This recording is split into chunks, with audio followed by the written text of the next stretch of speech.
Worship him. Worship the Holy Son. Worship him.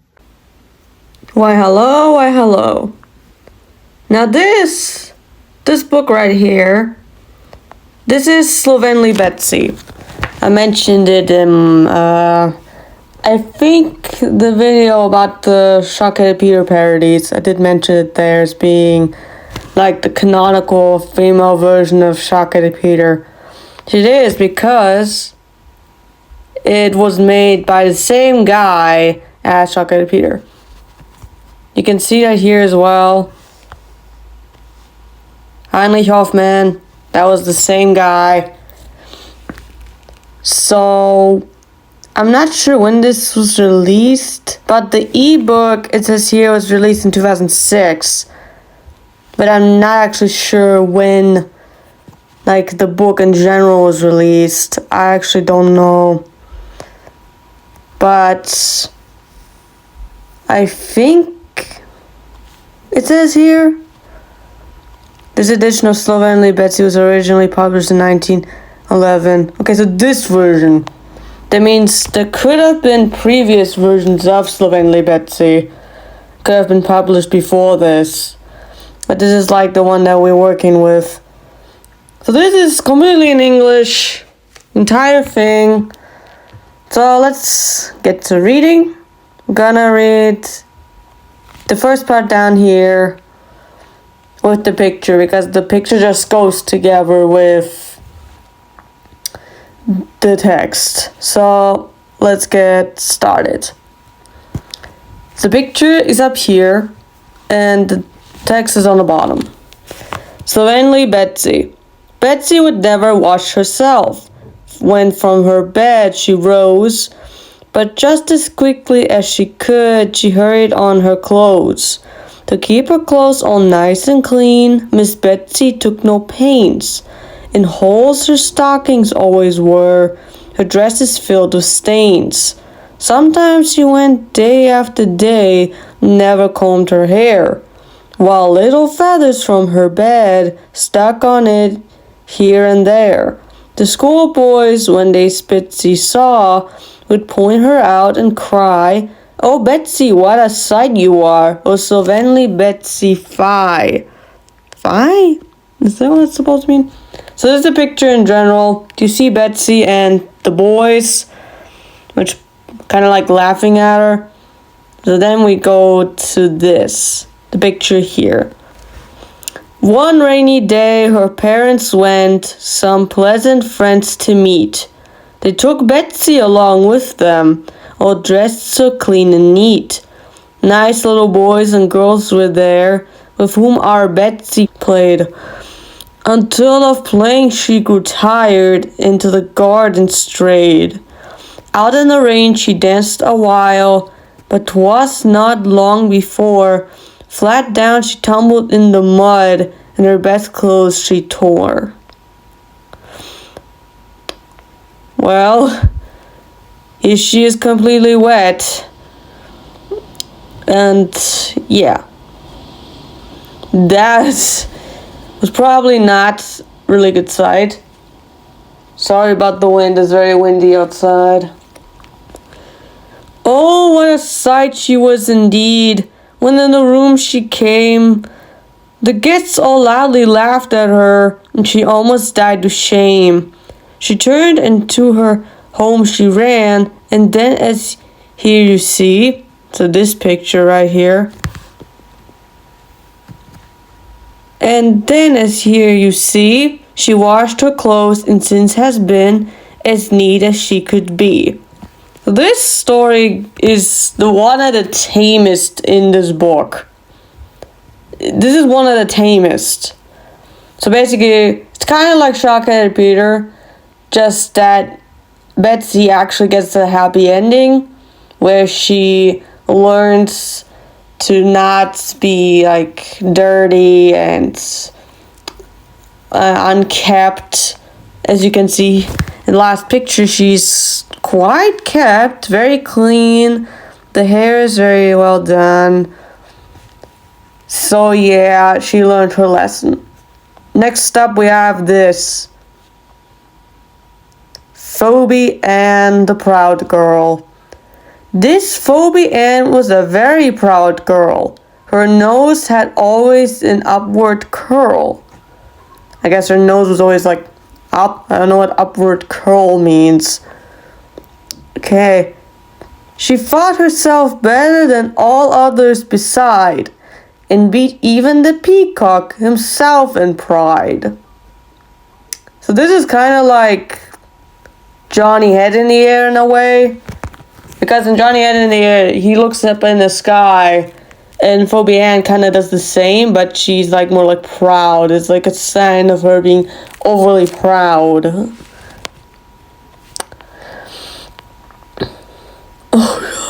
Oh god. Now again to the disturbing stuff. She thought the earth was so dirty and brown that never by chance she would look down. And she held up her head in the air so high that her neck began stretching by and by. It stretched and stretched, and it grew so long that her parents thought something must be wrong. It stretched and stretched, and they soon began to look up with fear at their Phoebe Ann. Goodness. They prayed her to stop her upward gaze, but Phoebe kept on in her old proud ways, until her neck had grown so long and spare that her head was more than her neck could bear. It bent to the ground like a willow tree, brought down the head of this proud Phoebe, until whenever she went out walk to take, the boys would shout, "Here comes a snake." Her head got to be so heavy to drag on that she had to put it on a little wagon. So don't, my friends, hold your head too high, or your neck may stretch too by and by. This is actually kinda, in a way it's disturbing because, like you can see here, she literally has to put her head on a wagon because she can't really carry it. It's like too heavy. So, yeah, this is like a different take on Johnny's story in a way. It kind of is. Alright, I'm not gonna read the next story because this is just a recoloring of Harriet's story. It really is. I mean, look at this. Don't tell me that's not Harriet's story. They literally took Harriet's story and then instead of calling it Harriet or like German name, they call it Pauline at the Matches. Instead of Harriet at the Matches. This is literally the same story just with a recolored Harriet. So I'm not gonna read this. Because it's like I said, it's just a repeat. And I'm not gonna read a repeat story. I still question why is this even there to begin with. Like that's seriously weird. Like there are all these like original stories, yet they like reuse one of the stories with a character that they refer to as Pauline. Also, why does Harriet this is supposed to be like Harriet's OG design from the German version I own, but just recolored and slightly redesigned, but not by much. It's mostly recolored though. Like, I'm not reading this. We're here for the original stories. Okay, here we go. What happened to lazy Charlotte? Here, Charlotte, said Mama one day. These stockings knit while I'm away. Should you fail, be sure you'll find Mama is strict, although she's kind. Okay, so this is Charlotte. This is the friend Charlotte. Let's see what she's gonna do. But Charlotte took a lazy fit, and did not feel inclined to knit, and soon upon the ground let fall needles and worsteds, hose and all. I shall not knit, said she, not I, at least not now, but by and by. Then stretched and yawned and rubbed her eyes like sluggards when 'tis time to rise. So basically the story is about laziness. and what laziness will end up giving you. So yeah, let's see. But when Mama came home and found the work all strewed upon the ground, quoth she, "You will not knit, and so to school barefooted you shall go." This put poor Charlotte in a fright, and though she knew it served her right, she wept and begged and prayed, but still she could not change her mother's will. To school where all were spruce and neat, poor Charlotte went with naked feet. Some showed their pity, some their pride, while Charlotte hid her face and cried. Okay, so basically if you're lazy, you're going barefoot to school. Like, that's what I'm getting. So far, it's not been that gruesome. Like, the Phoebe Ann one is like gruesome, and the Pauline one is actually Harriet. They're kind of gruesome, but they're like too disturbing. Not like too disturbing. But that's gonna change right now. Oh goodness. Everyone, bear yourselves. This story is this story still disturbs me. Like, I don't get disturbed by Shockheaded Peter because I read it so many times. But no matter how many times I read Slovenly Betsy, this story will always terrify me.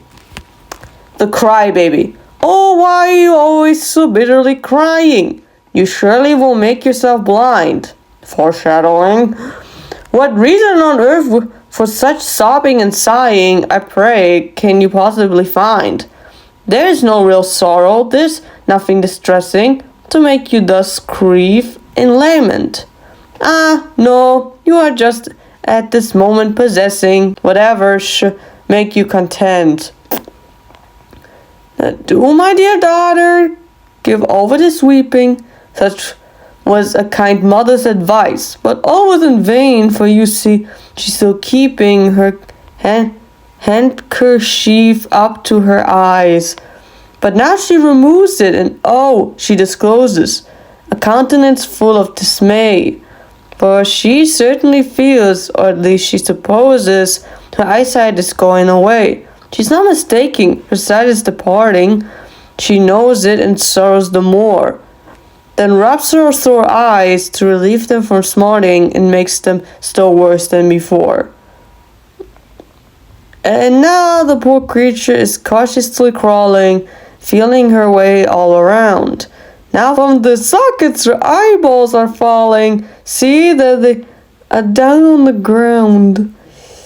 Here we go. Oh God. My children, from such an example take warning. Happily live while you may. And say to yourself when you rise in the morning, I'll try to be cheerful today. Oh my goodness. So this story is basically about don't always be sad and try to find the joy in life. Because if you're always crying and you're always sad, you're actually gonna lose your eyes. Oh God. Oh God. Like, what is this picture? Who thought this was okay? Her eyes are literally on the ground. Oh my God. Oh. Let's move on. Okay. That story was disturbing. This one's depressing. It's disturbing, but it's also depressing. So, if you are sensitive to blood or anything that relates to blood, I suggest skipping this story altogether. Because this is, not a really fun one.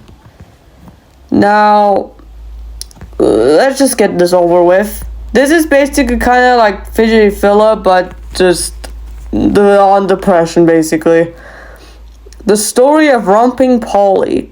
I pray you know, my little child, thus once a kind old lady spoke to her niece in accents mild, to try to be more steady. I know what you will often see, rude boys push, drive, and hurry, but little girls should never be all in a heat and flurry. while thus the lady gave advice and lectured little Polly. To see her stand with downcast eyes, you'd think she'd owned her fully. She did, and many a promise made when her aunt departed, forgetting all the silly maid, off to the playground started. Now see that what frolic and what fun the little folks are after. Away they jump, away they run, with many a shout and laughter. Okay, here comes the picture. Look away. In 3, 2, 1, look away. But fools will be taught except by some disaster. Soon find the knowledge dearly bought, and of a cruel master. This little girl, who spite of all her good old aunt had spoken, would romp about at such a fall that her lower leg was broken. In sore amaze, those standing by then placed her on a barrow. But oh, to hear her scream and cry, their souls it sure did harrow.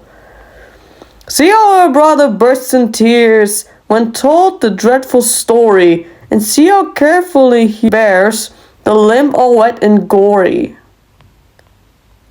Alright, you can look again. You may look. For many a week screwed up in bed, she lingered sad and weary, and went on crutches, it is said, till she died so dreary. Goodness. So, like I said, it's kind of like Fidgety Fella, but it's a little depressing because, like, we actually get to see her as an adult suffering the consequences of her child self, which makes it, like, hit so much harder in my opinion. I think she dies here. Is this, like, her dying? Or because I don't know who this lady is supposed to be. I don't know if this is gonna Polly or not, but I suppose it is.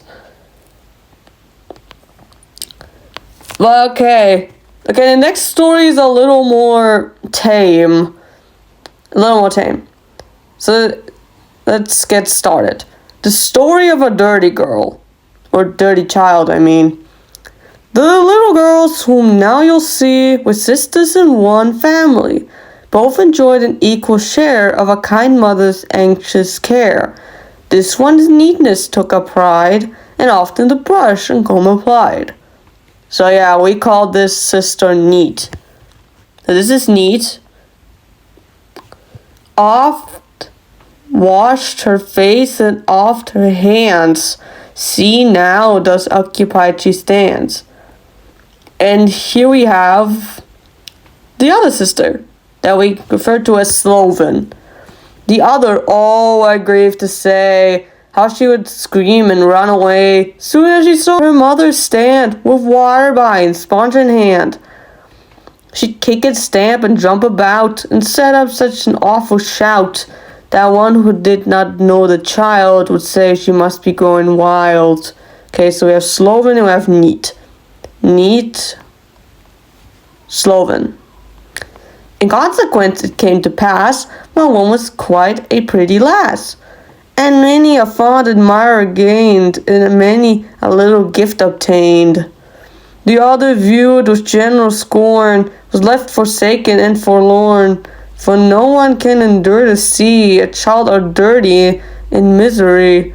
Behold how needful 'tis that we should clean in dress and person be, or else believe me 'tis in vain we hope affection to obtain.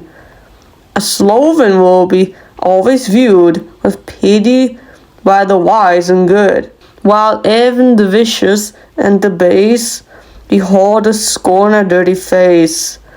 So basically, this story is about the difference between clean and dirty. So we have Neat, who is clean and neat as her name says, and we have Sloven, who's dirty, and because of her being dirty, she's basically unwanted, which is like very sad to see. Like, you have to be like clean and neat to be seen as like something that someone can be proud of. But if you're dirty and unkept, you're basically gonna be miserable for your entire life. Okay, this one, the next one here is kind of funny. That one's actually very funny, the next story. Specifically what happens in the end. So, let's get to it. Envious Minnie.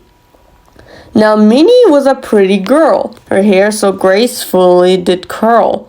She had a slender figure too, rosy cheeks and eyes of blue. And yet, with all those beauties rare, those angel eyes and curly hair, oh, many, many faults had she, the worst of which was jealousy. When on the brilliant Christmas tree St. Nicholas hung his gifts so free, the envious Minnie could not bear any one those gifts to share. And when her sisters' birthdays came, Minnie, it must be told to shame, to envy every pretty thing which the mamma to them would bring. Well, here is Minnie. This is our protagonist, Minnie. Sometimes great tears rolled from her eyes, sometimes she pierced the air with cries. For hours together she would fret, because their toys she could not get. Ah then, how changed this pretty child, no longer amiable and mild. That fairy form and smiling face lost all their sprightliness and grace. Her tender mother often sighed, and to reform her daughter tried. Oh, Minnie, Minnie, she would say, quite yellow you would turn some day. Foreshadowing? Right. Now came the Christmas feast. St. Nicholas brought to Ian the least. Okay? Such pretty presents, rich and rare, what all the best for Minnie were. Now to her little sister Bess, or Betsy. This is Bess, such Betsy. St. Nicholas brought a yellow dress, this Minnie longed for, envious child, and snatched it from her sister mild. Then all in tears did Betsy run to tell her mother what was done. Then Minnie ran triumphantly to try the dress on, as you see. But Minnie was not satisfied. She pouted, fretted, sulked, and cried. Sisters and brothers had no rest. She vowed their presents were the best. And springing quickly to the glass, what saw she there? Alas, alas! What a sad, such deep disgrace! She found she had a yellow face.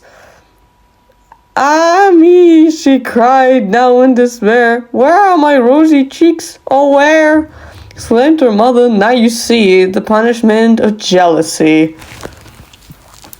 Well, no, this is actually a funny story. Like, compared to the rest, it's actually kind of funny. Like, she literally turns into a Simpson, which is kind of funny. So basically, this teaches us that, how do I say this? If you're jealous of something, then it might backfire on you. So yeah, don't be jealous or envious of others, otherwise you might turn into a Simpson. Okay, I hate this story with all of my might. Okay, if you're terrified of bugs, I suggest skipping this one, because this one, it has, I think it's bees? I'm gonna turn on the light, it's very dark in here. It has bees. It has bees in it. A lot of bees. When the moment comes, I'll give you a countdown again, like I did with the one with Polly. So yeah, but until then, let's read. The Little Glutton. Oh, how does Mary love to eat! It was her chief delight. She would have something sour or sweet to munch from morn till night. She to the pantry daily stole, and sly lie she would take. Sugar and plums and sweetmeats too, and apples, nuts, and cake. Her mother Mary oft reproved, but it did no good. munch, nibble, chew from morn to night, little glutton would. One day, upon some beehives near, she chanced to cast her eyes. Unless that honey there must taste, she cried, and off she flies. Tiptoeing out of the eyes she nears, goes up to them she creeps. Through the little window panes, quite cautiously she peeps. Oh dear, how good it looks, she cries, as she the honey sees. Must, I will indeed have some, it cannot hurt the bees. Oh God. And then at hive she gently lifts, oh foolish, foolish child. Okay, 1, 2, 3, look away! Down, down it falls, out swarm the bees, buzzing with fury wild. With fright she shrieks and tries to run, but ah, 'tis all in vain. Upon her light the angry bees, and make her rife with pain. Okay, you can look again. 4 weeks and more did Mary lie upon her little bed, and ah, instead of honey she on medicine was fed. Her parents grieved so much at first, the child so sick to see, but once more well, with joy they found her cured of gluttony. Okay, so this story is basically about somebody eating a lot, and then one day they get so greedy that they want to eat like something which could get them in danger, like I said with Mary and the bees. This I hate that scene so much, the one with the bees. Oh my goodness. Oh, I hate that one. Hate that one so much. Goodness gracious. Hate it more. Like Polly's I can deal with because I'm used to Gore. Sorry about the tractors outside. I know what's going on. There's a lot of noise. Sorry about that. Oh, but I'm still hero boat. What is that noise? Is that a tractor? What is that? No, it's one of these like blow. What is it called? I don't know what it's called, but it's like blow machines which like blow away the leaves on the road. Like that's what's happening right now, which is why it's loud. But in general, Mary's story is about just like you wanting to eat a lot, and it's like kind of like greed and gluttony in a way. So for me personally, it's kind of like Augustus' story, but Augustus' story, he like stopped eating, and then it led him to like starve to death. Meanwhile, in this story, like Mary's obsession with food led her to get, well, mutilated in the face, I think. Alright, let's get to the last story, which is my favorite. Sophie Spoil All. Now this is kind of like Frederick's story in a way, but you'll see why. I never saw a girl or boy so proud as Sophie to destroy whatever she laid her hands upon, though tough as wood or hard as stone. With Sophie it was all the same, no matter who the thing might claim, no matter where it choice or rare, for naught did destroyer care. Her playthings shared the common lot, though hers they were, she spared them not. Her dolls she oft tore limb from limb to gratify a foolish whim. Well, here's Sophie. Here's Sophie. "Fie," said her mother. "Don't you know that if you use your playthings so, Kris Kringle will in wrath refuse to give you what you might abuse? Remember how in times gone by you've always found a rich supply of Christmas presents, but beware you find no more another year." So that's her mom. You'd think such words would surely tend to make this child her ways amend. But no, she still her course pursued, regardless of advice so good. When her mother sees 'tis plain that all her arguments are vain. Says she, since I have done my best, I'll let experience do the rest. Meantime, the season of the year for Christmas gifts was drawing near. Sophie doubted not that she an ample store of them would see. At length the happy hour was come. The children led into the room. Behold, with wonder and surprise, 3 tables set before their eyes. One is for Nellie, one for Ned, and both with choicest treasures spread. Now, this might seem like there's a panel missing, which there is, but I don't remember where it is. Like, I think one of my friends told me about the panel, but I don't remember where it is. But from what I remember of the panel, it's basically that we see Sophie and like one of her, like when she gets to her table, it's like empty and she starts crying. Like that's all I remember. But like besides that, this is basically the end. This was Slovenly Betsy, a book made by the same author. Now, Slovenly Betsy, in my opinion, it like shows all the different how do I say this? The different sins in a way, because you have different of the 7 sins, which are was it sloth, greed, lust. What do we have also? Wrath, envy, gluttony, and what's the last one? What's the 7th one? Brain. Pride.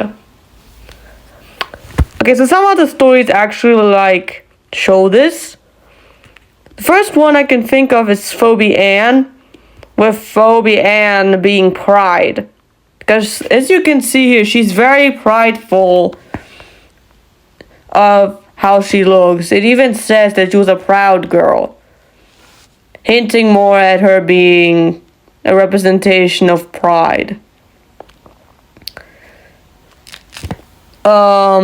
Then the next one we have is Sloth with Lazy Charlotte. I mean, she's literally called Lazy Charlotte. And she's like, she refuses to literally do anything, which is basically what sloth stands for. So she's an embodiment of sloth. Then we have Crybaby, which I'm not actually sure which of the 7 sins she embodies. I don't think she embodies any of them. So we'll have to move on. Then I think we have, I'm not sure. Okay, I'm thinking of Polly's story if any of the sins apply there. I don't think they do. I don't think they do. You could also say pride with Polly, but I think it fits better with Phoebe Ann. You also have, what was it? Greed? But I don't think it's greed here. I don't think that fits very well. So yeah, I think the next one we have is with Minnie. With her literally calling envious Minnie. So she's a clear representation of envy. And just her being like envious of everyone around. Like her with the stealing her sister's dress. Just turning into a Simpson. Okay, Mary is clear as daylight. I mean, she's literally called Glutton, Little Glutton. So her being an embodiment of gluttony is not not exaggerated. It's literally fact of the story. So yeah, it even says here. But once more, well, with joy they found her cured of gluttony. So she's literally gluttony. Last we have wrath, which is Sophie. Now you could also say greed, but I'd say wrath fits better here. Because, like, look how, like, destructive Sophie is. Because daylight that she's supposed to be wrath. So let's see, we have pride with Phoebe. We have wrath with Sophie. Gluttony with Mary. Envy with Minnie. And sloth with Charlotte, which is 5 of the 7 sins. Now, I don't know which of them could be greed. Like, greed is like a weird one because it's kind of similar to envy, in my opinion. It's like envy and pride together. It becomes greed. So, like, that kind of confuses me. I know for a fact that there's, like, no lust in there. That would be extremely weird if there was. But, like, lust in general is, like, cut out of there. But, like, greed is, like, weird because I don't know. Greed. Like, greed is a weird one. Like, you could say, like, I would say Sophie, but Minnie could be greed, kind of. Like, Minnie is, like, envy, but she's also kind of greed because she's, like, very greedy. And she wants, like, everything. But, like she's also envious. It's kind of weird. Like, it's very weird. But anyway, this was Slovenly Betsy, female version to Shock-Headed Peter. I hope you enjoyed, and I hope to see you next time. Bye bye.